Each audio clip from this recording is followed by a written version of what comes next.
Nangalahati na sa kaniyang termino si Pangulong Bongbong Marcos at sa Lunes, nakatakda niyang ihayag ang kaniyang ika-4 na State of the Nation Address. Kung ano ang gustong marinig ng mga mamamayan mula sa Pangulo, yan ang pinusuhan namin sa Barangay Saksi. I know it in my very soul. The state of the nation is sound.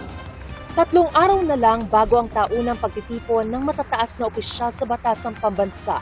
I know that the state of the nation is sound and is improving. Dumating na po ang bagong Pilipinas.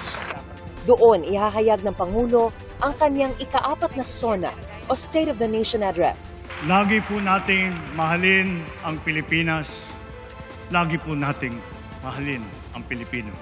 Tinanong namin ang mga kapuso, ano ang gusto ninyong marinig sa ika-4 na SONA ni Pangulong Bongbong Marcos? Isa sa mga gusto nilang matalakay ang estado ng edukasyon sa bansa.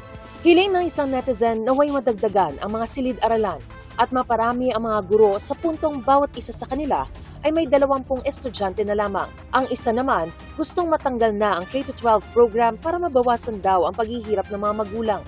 Gusto rin daw ng ilang marinig na ligtas ang ating mga lansangan na walang takot na makakapaglakad ang mga mamamayan. Total ban sa online gambling naman ang gusto ng isa pa, katulad daw ng ginawa ng Pangulo sa Pogo. Hiling ng iba pang netizen, pagtaas ng sahod sa anumang sulok ng bansa at pagpapababa ng presyo ng bilihin. Mungkahi ng isa, tanggalin ang provincial rate at ipareho na ang sahod sa mga rehiyon para hindi na raw magsiksika ng mga tao sa Metro Manila. Sana ay bumaba ang mga presyo dahil sobrang tataas ang mga presyo ngayon, mga bilihin, lalo ang mga karne, mga chicken, mga isda, mahal kaya niyan. Sana po matupad yung sabi nila na yung bigas, ibabalik yung presyo sa yung 20. Yung bigas dapat ibaba kasi nagmamahal ang bigas eh. Dapat po maging maayos po ang bansang Pilipinas natin at hindi po magutom ang mga tao.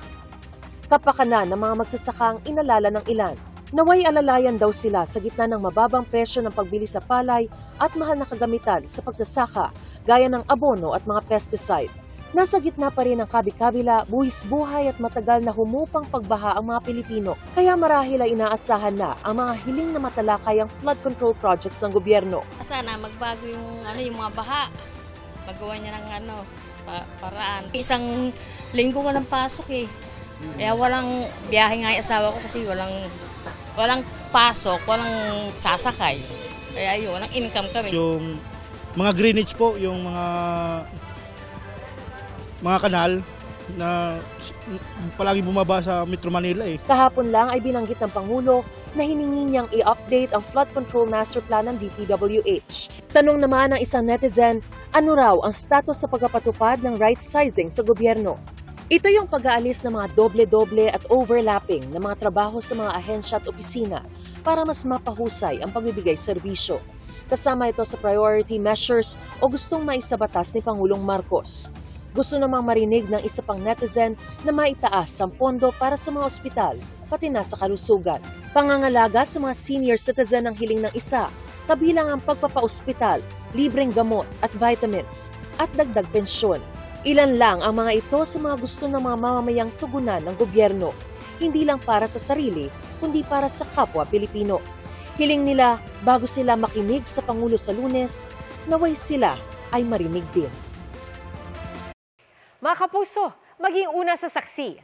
Mag-subscribe sa GMA Integrated News sa YouTube para sa iba't ibang balita.